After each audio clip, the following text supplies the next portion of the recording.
প্রধান উপদেষ্টা যে বক্তব্য রেখেছেন, স্বাধীনতার ঘোষক শহীদ প্রেসিডেন্ট জিয়া রহমান বীর মুক্তিযোদ্ধা বীর উত্তমের নাম একবার উচ্চারণ করেন। স্বাধীনতার ঘোষক শহীদ প্রেসিডেন্ট জিয়া রহমান সাহেবের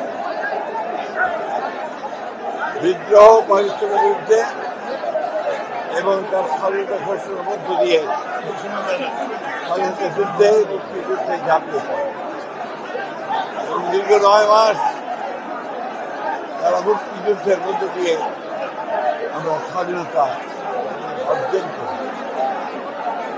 শহীদ প্রেসিডেন্ট জিয়া রহমান তিনি শুধু স্বাধীনতা ঘোষণা দেননি, একই সঙ্গে মুক্তিযুদ্ধকে সংগঠিত করে দীর্ঘ 9 মাস লড়াই করেছেন, লড়াই করে স্বাধীনতা অর্জন করেছেন। এই স্বাধীনতার জন্য আমাদের লক্ষ লক্ষ মানুষ প্রাণ দিয়েছে, আমাদের অসংখ্য মা বোন তাদের সংগ্রাম হারিয়েছে, কোটি মানুষ তাদের গৃহ হারিয়েছে এবং অসংখ্য ত্যাগ প্রতীক্ষার বিনিময়ে আমরা এই স্বাধীনতা অর্জন করি। আজ থেকে প্রায় 54 বছর আগে আমরা স্বাধীন হয়েছি।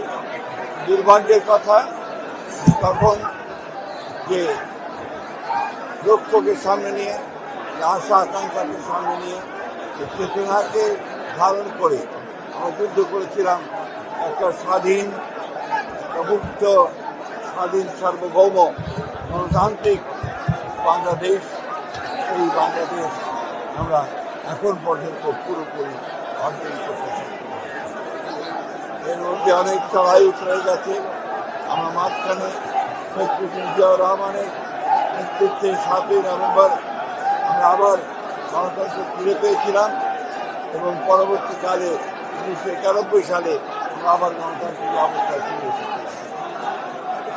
একটা ফ্যাসিস্ট সরকার হাসিনার নেতৃত্বে দীর্ঘ 15 বছর এই জাতির উপরে তারা নির্যাতন চালিয়েছে, হত্যা করেছে, হত্যা করেছে, গুম করেছে, করে ক্ষমতায় টিকে চেয়েছে। 15 বছর এবং জুলাই আগস্টের ছাত্র জনতার বিদ্রোহের মধ্য দিয়ে, গণঅভ্যুত্থানের মধ্য দিয়ে আমরা আবার এই গণতন্ত্রকে ফিরে পাওয়ার সুযোগ ফিরে পেয়েছি।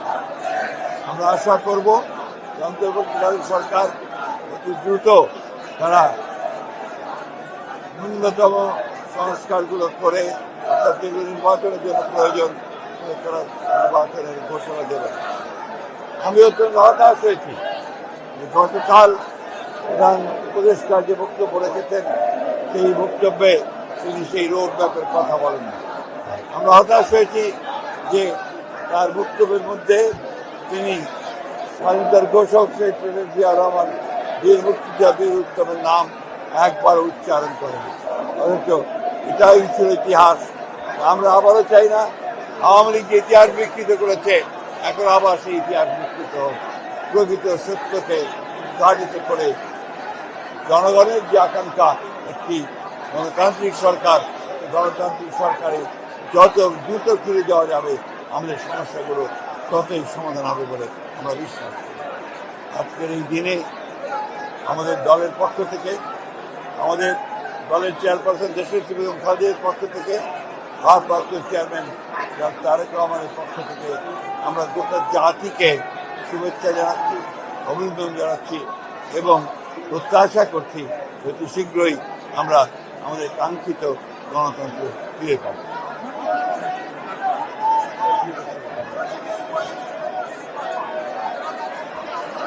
এটা ভেগ, এটা অত্যন্ত অস্পষ্ট কথা। ডিসেম্বর থেকে জুন 6 মাস, সুতরাং এতে কোনো রোড ম্যাপ দেওয়া হয়নি।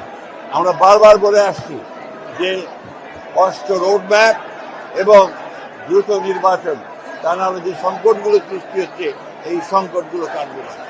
আমরা বিএনপি ক্ষমতায় যাওয়ার জন্য নির্বাচনের কথা বলছি না।